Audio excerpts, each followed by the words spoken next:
Hello and welcome back to Fangirl Sunday. My name is Marie and today's video is quite different from our other content, but I feel like it's still very important to talk about it.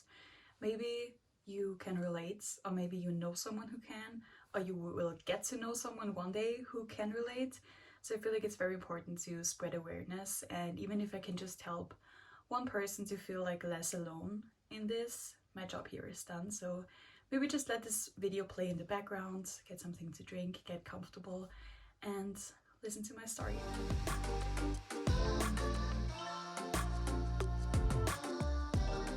Okay, first of all, let's talk about what health anxiety is, for those of you who don't know. I looked up the definition, so it says health anxiety is when you spend so much time worrying you're ill or going to get ill that it starts to take over your life. It's related to obsessive compulsive disorder. Maybe now you want to know how it started for me, when it started, if there was like, I don't know, something that happened that started it, I don't know. But I literally can't remember a day where I didn't feel like it. It has been happening my whole life, ever since I was a young child. There was no trigger for it, I would say. Like, I've been going to therapy for 5 years now, and we haven't figured out like where it's coming from. And I can't remember like 2 or 3 weeks where I didn't feel like this. Like, it happens all the time. I'm constantly worried. I feel like my body is constantly in panic and like worried that I will drop dead any minute. And it's constantly under stress, so it's really like taking a toll on my mental health, and it's really hard to, I don't know, like live with it. So I made a list with all the symptoms that I had that were related to health anxiety. I'm pretty sure I forgot a few, but I will just read them to you. So it started, like, the earliest thing I can remember was when I was 6. And I told my mom that I think I had cancer because if I press my stomach, it hurts.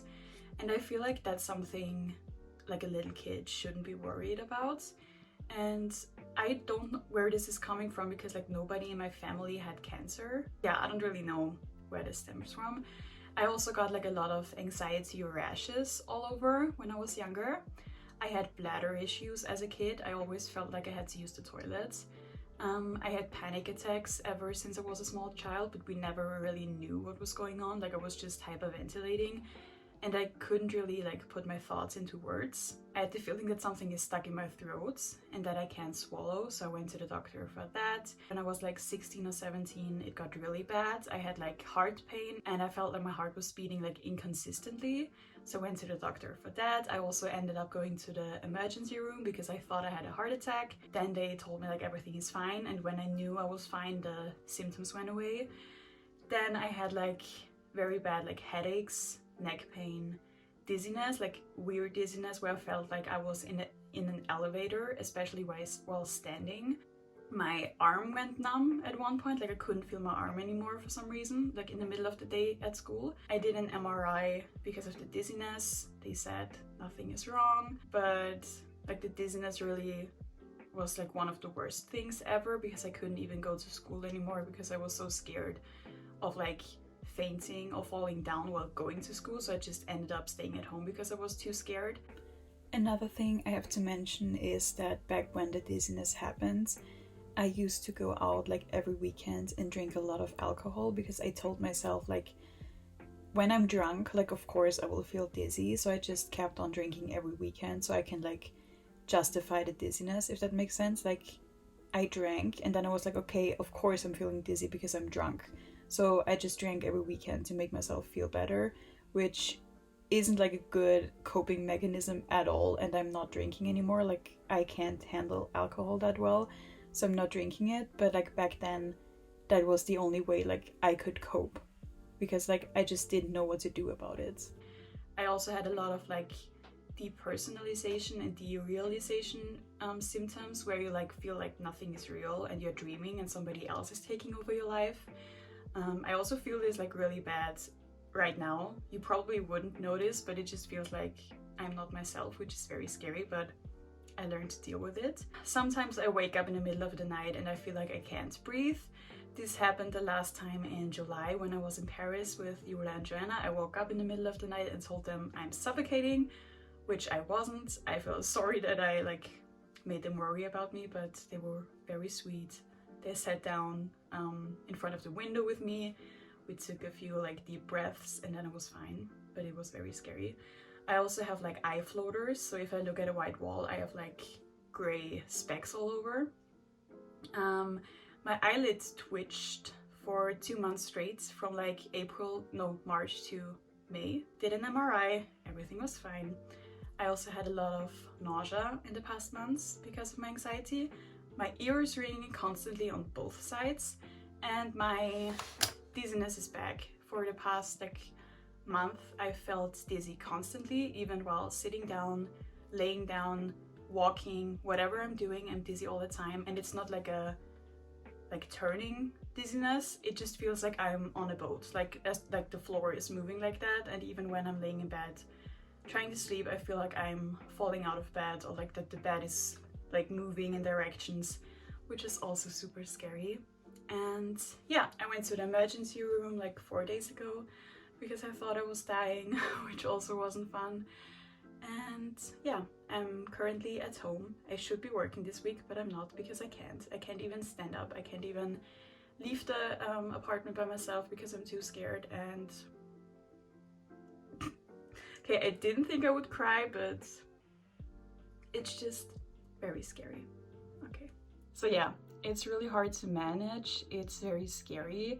And the thing is, like, every time I have a symptom, like anything at all, even if it's just like a pain in my hand or like a rash on my foot, like it could be anything, my brain just goes to the worst possible scenario, which is like being like terribly ill and dying. I don't know, like it's very hard because like every time I have a symptom, my first thought is to go to the doctor.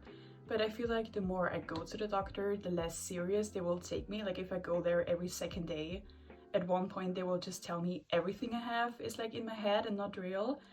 So I try not to go that often, but when you're panicking and at home and you don't know what to do because you're like convinced you will die, there's not really anything else you can do than go to the doctor. So it's kind of like, in German we would say it's a Teufelskreis. But yeah, it's very annoying. So I've been going to therapy for the past 5 years.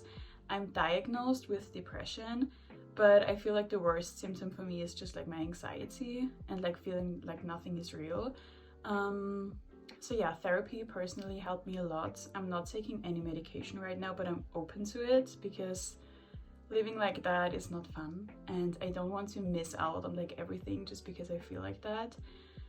So at the moment I'm currently trying to figure out to do like a rehab. Like it's not a rehab, it's called Kur in German. Basically it's just like going somewhere for like 6 weeks and they do like a lot of medical checkups and like therapy and like figuring out where all of this is coming from and what you can do to like make it better.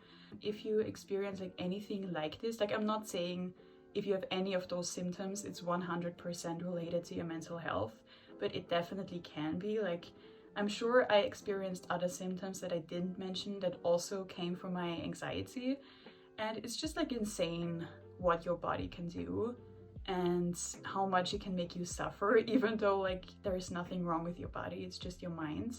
What really helps me is like talking to someone about it, especially with like Julia, because she tries to understand and like listens to me and tries to reassure me, which is very helpful. My doctor is also very nice, like she always tells me I can come back if I'm like worried about anything. It's just really hard sometimes, and I feel like I'm 24 now and I feel like I should like live my life and have fun and do things, but a lot of the time like my anxiety and my health issues like keep me from doing it, which is very unfortunate. But yeah, I'm working on it. I really hope I will feel better one day. But I just wanted to share like my story with you because, as I said, I think it's very important. So even if I just reached one person who can relate, feel free to message me on Instagram. I would love to know more people who like go through similar things and like support each other. That's basically my story. Thank you so much for listening. I hope I could like help anyone, even if I just made one person feel less alone in this. If you struggle with anything mentally and you feel like you're alone in this, just know that you aren't. Don't forget that it's not a bad thing to look for help. I admire people who can realize something is wrong and look for help and let other people help them. That's not an easy thing to do. You're doing amazing. I'm proud of you. And yeah, have a good day. Thank you so much for watching, and we'll see you again soon.